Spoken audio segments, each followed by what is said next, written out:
Hey everybody, thanks for checking out part 3 of an introduction to Malifaux. If you've made it this far, congratulations. So in this part we are going to cover some of the remaining rules that you need to know with regard to playing Malifaux. And so we're going to cover things like performing simple duels, as well as how to take interact actions, auras, bursts, defensive triggers, as well as how to take cover. And then we're going to end this up with talking about soul stones. So thanks for watching, and I hope you enjoy part 3. So to begin part 3, we're going to first talk about simple duels. Now up until this point we've been discussing opposed duels, and that is when one model is attacking another model. So if you think back to part 2 of the introduction, where we flipped cards during an attack and then looked at the attack value, added that to the card, and then looked at the resistance, which was typically the defense of the opponent, and then determined who won the battle. That's all an opposed duel. So a simple duel is a little bit different in the sense that you're not outright attacking somebody, but rather it's something like maybe casting a spell. So I'd like to demonstrate this. We're going to be looking at Nurse Heartsbane there. So let's take a look at the back of her card at some of her abilities so that we can perform a simple duel. So we're looking at the back of Nurse Heartsbane's card, and let's take a look first at her tactical actions. So you'll notice that she has a 0 point or 0 cost tactical action, and if you recall from part 2, a 0 action is something that a model can do for free once per activation. So if they have multiple 0 point actions, they have to choose one, but they get to do it for free. So in this case, she has one called Right Behind You, Dear. And if you take a look at the profile to the right of it, you may notice that this looks different than some of the other actions that we've already performed. First of all, instead of the ML for melee attack, you'll notice it says CA. That actually means casting. You'll notice next to that there's a TN, and that is target number. So right away, we can tell this is a simple duel. So let's pretend it's the guild player's turn, and Nurse Heartsbane has been activated, and she's pretty close to that blood wretch. She's outside of that engagement range, the melee range of 1 inch, and she doesn't want to get close to that blood wretch.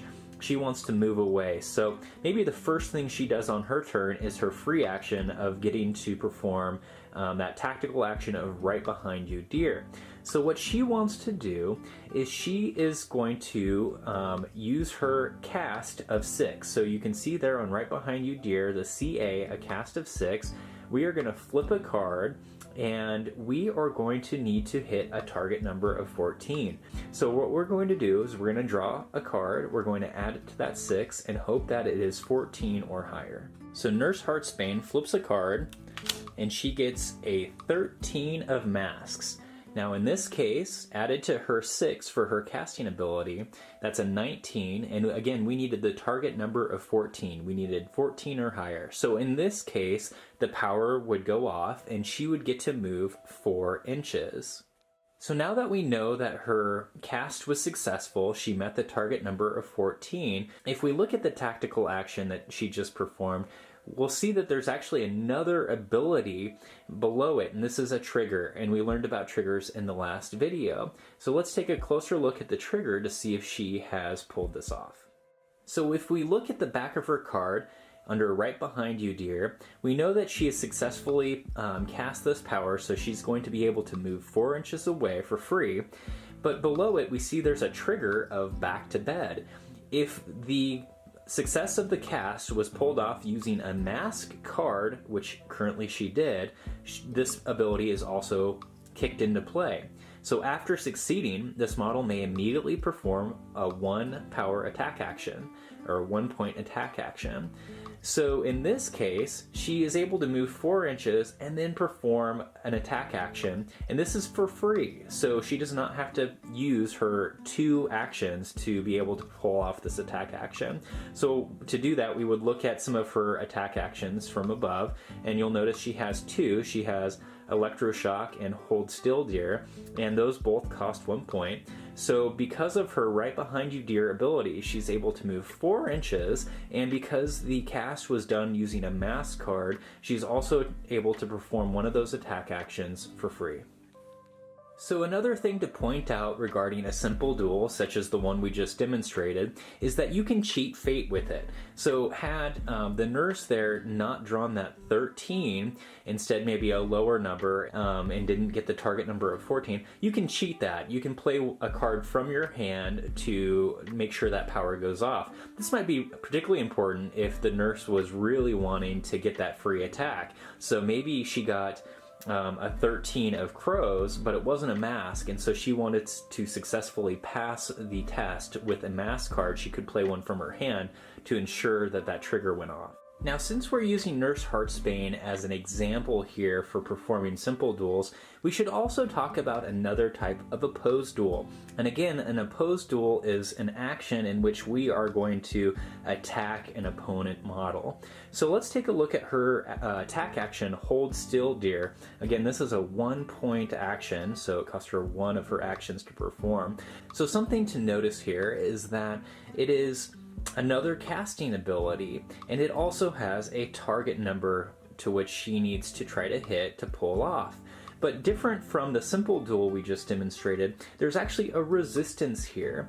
And so you'll see it says resistance WP, and that means that the opponent model would use their willpower value to try to defend this attack. So this is a cast that has a target number, but then the defending player gets to attempt to resist it. So similar to the one we just looked at with Right Behind You Dear, the nurse has a casting power of 6 and then a target number of 9. But take a close look at that. This is not just the number 9, but a 9 of tomes, meaning she actually needs to use a card that is a tome. So she has to use the suit of tomes that is 9 or greater to pull this off. So you have to be mindful of the suit with this particular cast. So we'll go ahead and set up the models now to demonstrate how Nurse Heartsbane might try to target an enemy model with Hold Still Dear.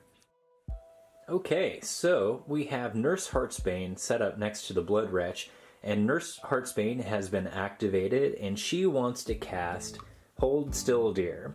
So what we're going to do is, first of all, we're going to look at the range of the casting power, and in this case it has a range of 10. Of course, the Blood Wretch is within that 10-inch range, and so she'll be able to cast it upon him.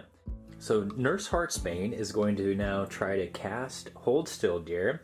She's going to draw a card off the top of her deck, and she gets the 7 of crows. Now 7 plus the 6 from her casting power is a 13, so she has achieved the target number. However, it is not the correct suit. It's a crow. So in this case, the power would not go off and would not hit the Blood Wretch. But you also get to cheat fate for casting these types of powers. So currently, it's not successful. However, if we played the 7 of tomes from our hand by cheating fate, again, we've hit the target number and it is the correct suit, so the power does go off. But the Blood Wretch gets to respond now because this is a casting power that is actually targeting him. So this is an opposed duel. After targeting the Blood Wretch, we want to look at the Hold Still Dear ability, and what we see is that resistance says WP. What that means is we're going to look at the Blood Wretch's willpower to see if he is able to defend this attack.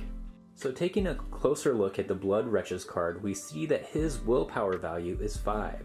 So in defense of this attack by Nurse Heartsbane, he's going to flip a card and then add that value to his willpower of 5. If the total value is greater than Nurse Heartsbane's current attack, he defends the attack and it does not affect him. So the Blood Wretch is going to now try to defend himself by drawing a card from his deck and adding that value to his willpower value of 5. So he draws a card and he gets a 4 of masks. So adding the 4 to his willpower of 5 gives him a total of 9 for his defense against the attack coming from Nurse Heartsbane. Her total is a 13 using the Suit of Tomes, and so her ability goes through and succeeds. Now, had the Blood Wretch achieved a number greater than the 13 that the nurse was hitting him with, then the attack would not go through and the effect would not be put on the Blood Wretch. The Blood Wretch also has the opportunity to cheat fate because he's currently losing this attack. So if he had a card in his hand that could be higher than the nurse's 13, then he would defend the attack successfully. So now we're going to cover a few other abilities that are components of the game that you'll encounter pretty commonly. The first one of which is going to be a burst ability, and to demonstrate that, let's take a look at Angel Eyes. So a burst ability is something that affects a certain area around a particular model that has the burst ability. And so as an example, let's look at Angel Eye's Black Blood ability. It says all models without black blood within 1 suffer 1 damage when this model suffers damage. So if you look there where it says within 1, you'll notice that there is a symbol there which indicates that this is a burst ability. So when you see that symbol followed by a number, in this case 1, it's indicating the range around that model that other models are affected. So in this case, when this ability is activated, all other models within 1 inch of Angel Eyes will suffer 1 damage if she takes 1 damage. So a similar ability to a burst is something called an aura. So let's take a look at the Dreamer here. He has an ability called Pleasant Dreams. It says whenever another friendly model activates within 6, it immediately heals 3 damage. Notice the symbol there is very similar to a burst, but just kind of opposing colors. This means that this ability is always on, and whenever there is a model or friendly model within 6 inches of the Dreamer, it immediately heals 3 damage. Now, if the model moves out of that aura range, this ability does not work any longer. So an aura is always active so long as the thing that activates it is still within range. So in the last video, we talked about triggers, but specifically as an attacker is targeting an opponent, but some models also have defensive triggers. So if we look under abilities for Nurse Heartsbane, we see that she has a defensive power called Medicate Him. It says after this model succeeds, the attacker must discard 2 cards or its activation immediately ends. What this means is that if a model targets Nurse Heartsbane for an attack and she defends herself, and when she does so, she successfully defends herself with a card that is a suit of masks. Notice that it says DF and then has the mask symbol. That triggers this effect. So some other tactical actions that are general to all models that we haven't covered yet, similar to things like charge and walk, include defensive stance. So a model can choose to spend an activation on defensive stance, and the way this works is the model may discard a card, and if it does, it gains the following condition until the start of its next activation, the number of times equal to however many action points you spent using this action. So in this case, the model would get a positive twist to all of its defense duels until its next activation. What this means is that if a model were to spend 2 of its activation points, because most models get 2 per turn when they're activated, if it spent both of them on defensive stance, what that means is, and then also discarded a card, it would get 2 positive twists to all of its defense duels until the next activation. And the last tactical action to know about for this introduction is one called Focus. Again, you spend an action point to do this. The model then gets a token or some indication that it has focused +1 because it spent an action towards it. The benefit to focusing or spending an action point on focus is that until the end of the turn, the model has the ability to remove this condition, that is the focus point that you've spent, and you'll get a positive twist to your action duel and damage flip for however many focus points that you have on yourself. So if you spend an action point to become focused, your following duel that you might also spend an action point on will then have a positive twist to both the duel and the damage flip. So now that we've covered most of the abilities that you're going to find in Malifaux, let's talk a little bit about terrain and the effect terrain can have on your models. So the first type of terrain to consider is Impassable Terrain. So as an example here, we have Angel Eyes standing next to a few rock pillars. In this case, she cannot move through those rock walls and she will have to move around them to get past them. Another type of terrain is blocking terrain. This is terrain that you could go atop of if you had the movement to do so. but otherwise blocks line of sight from other characters that can't see over it. So in this case, Angel Eyes is behind the crates, and this is blocking her view from the opponent model. Severe types of terrain characterizes places that are difficult for a model to get through.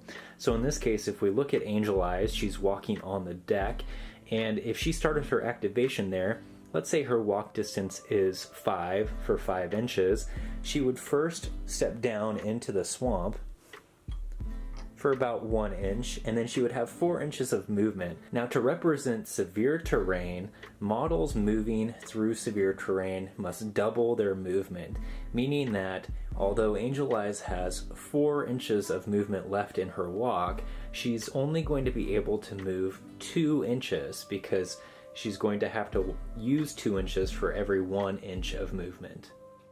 A similar principle is used when actually moving up objects. In this case, Angel Eyes wants to move atop of a box that is approximately 1 inch high. To do this, she'll have to expend 2 inches of her walk movement to get atop the box. Since we're talking about moving up elevation, let's also mention how to move down elevation. So models can freely go down elevation if it's a drop of 2 inches or less. In this case, Angel Eyes is the top 2 boxes, so approximately 2 inches or so off the ground. She can freely, for 1 inch, drop off the boxes without taking any damage. However, if Angel Eyes wanted to move off of 3 boxes that were stacked, in this case approximately 3 inches high, so above the 2 inch rule, she could do so moving 1 inch down, however taking a wound of damage for every inch she fell. In this case 3 inches, she would take 3 wounds. Now in Malifaux, terrain also offers models cover, which allows them to get some types of protection from projectile or shooting attacks. There are 2 different types of cover. There's hard cover and there's soft cover. So let's take a first look at hard cover. So hard cover represents a piece of terrain on the board that might be something like a solid fence, a crate there like Angel Eyes is standing behind, or maybe a boulder.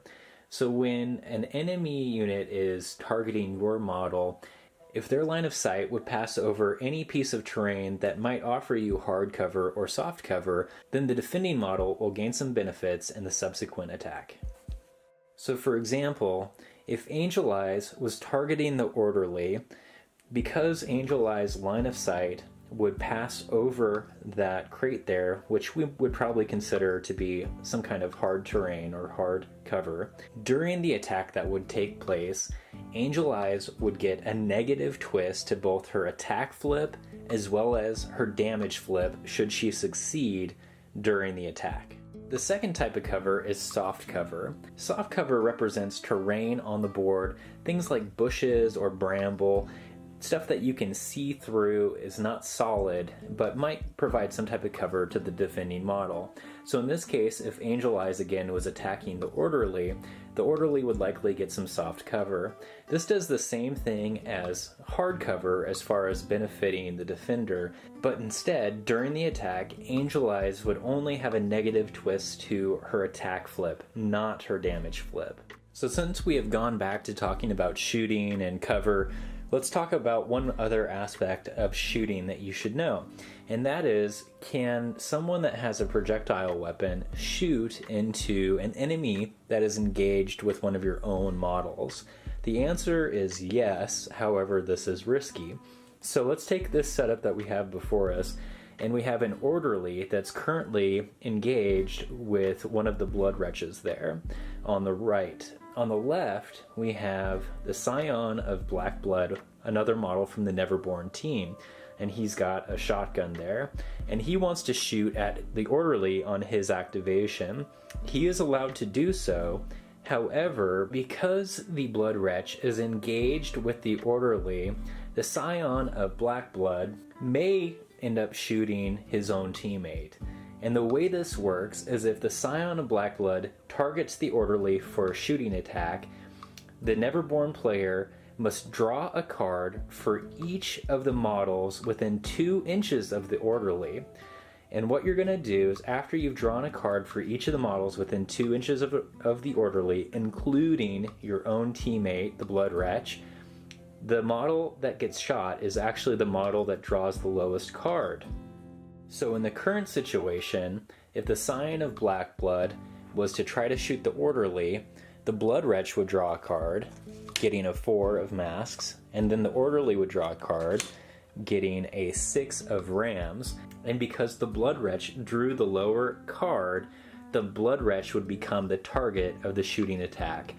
The way this would work out is that the Scion of Black Blood would go through his normal attack targeting the Blood Wretch, and the Blood Wretch would defend just as normal. An important thing to remember here, when the player is trying to target the orderly and then both of those models are flipping cards to see who drew the lowest, you cannot cheat fate here. So the Neverborn player, even if the Blood Wretch drew the lower card, such as in this situation, you could not cheat fate and replace that card with one out of your hand. So now that we're coming to an end of the third part here of an introduction to Malifaux, we should end by talking a little bit about soul stones. As we've talked about previously, soul stones are important in determining the size of game you are going to have in Malifaux, but they also have some other effects as well, and so we're going to talk in detail about soul stones. So just to quickly review what we've already talked about with soulstone use, is when you play a game of Malifaux, you're going to decide on the size of the game by how many soulstones you are going to be playing. So a common game type might be 25 soulstones up to 50 soulstones, and when you put together your army, each model costs a number of soulstones. So the cards in front of you, you can see that the Scion of Black Blood costs 8 soulstones and the Blood Wretch costs 5 soulstones. So in this case, if it was a 25 soulstone game, the Neverborn player would be putting together models up to that 25 point range. Soulstones can be spent on other things aside from models, including things called upgrade cards, such as this one here called Strange Alliance. You'll notice that it says it costs 1 soulstone to use. Most upgrade cards have restrictions though. In this case, this is a Neverborn upgrade card with the restriction that it can only be applied to Angel Eyes. Upgrade cards will give characters or models abilities that they otherwise would not have. So something to also know about Malifaux is that depending on the size of game you play, you're going to pick a leader. There are 2 different types of leaders. There are henchmen and there are masters. In this case, Angel Eyes is a henchman, and henchmen are typically used in smaller scale games like a 25 soulstone game. Your leaders don't cost any of your soulstones. So if you were playing a 25 soulstone game, even though Angel Eyes, her card says she cost 9 soulstone, if she was your leader, she would not cost anything. She would be free, and then you would have 25 soulstones to get other models to include in your army. The other thing to point out about your leader in your list that you build for Malifaux is that leaders have something called a catch. So if you look on Angel Eye's card, just below that 9 where it would indicate her cost of soulstone to include in your army, there's a catch value there. What that means is if she is your leader for your list, you will get an additional 4 soulstone to spend on certain abilities. You can get more soulstones though than just what your leader will offer you during the game. You can also choose to not fill out your army with 25 points of models and instead maybe have 20 points worth of models in your list, leaving that 5 extra soulstones for use during the game. So what are the abilities that you can spend some of those extra soulstones on? Well, there's some actions that you can do during the game that cost a soulstone to activate. For one, you can draw cards. So at the start of a turn, you can spend a soulstone to draw 2 cards and then discard 2 cards. As we've described before, at the start of the turn, both players will flip cards for initiative, the higher of which will get to go first. Spending a soulstone allows a player who might be losing initiative to go ahead and flip another card to possibly change their fate. Soul Stones can also be spent to gain a suit. So in this case, at the start of a duel, a Soul Stone can be spent to add any suit to the card that is played. Spending a Soul Stone to add a suit to a card is a great way to ensure that triggers are activated. When an attack is declared by an opponent, the defender can also spend a Soul Stone before any cards are flipped to gain a bonus to their defense.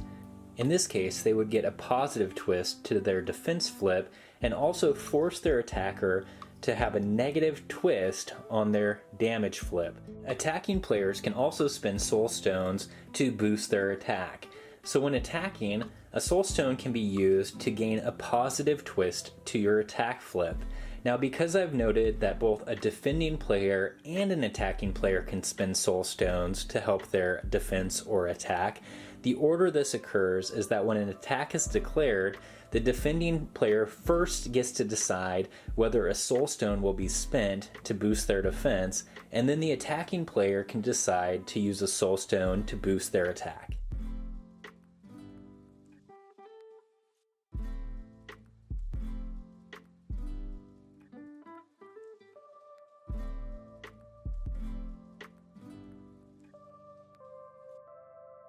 And the last thing to know about Soul Stone use is that they can also be used to prevent damage. So if a defending player is hit by an attack, they can then choose to use a Soul Stone to reduce some of the damage or prevent it altogether. To prevent damage using a Soul Stone, the defending player would flip a card much like the attacking player flips a card to determine damage. In this case, when the card is flipped, if it is weak damage, or the card says weak, you're preventing 1 damage. If it's moderate, you get to prevent 2 damage, and if it's severe, you get to prevent 3 damage. You cannot cheat during this flip. When it comes to spending Soul Stones on these abilities, just know that you can only spend 1 Soul Stone each time for each ability. So in the case of someone in a duel, the attacking player could not spend 3 Soul Stones to get 3 positive twists on their attack. The attacking player could, however, spend a Soul Stone to boost their attack once, and a second Soul Stone to gain a suit for that card. So this concludes the 3-part series to an introduction to Malifaux. I hope some of you were able to find this helpful, and for those that were maybe thinking about getting into the game, this gives you a little bit of a better understanding of how the game is played. There are still more rules on how to set up a game and the way the game is played as far as missions, objectives, and how to construct your armies. We might be able to do a future video on some more in-depth review of how that's done. But I hope you enjoyed watching this. Thanks for checking it out, and see you guys next time.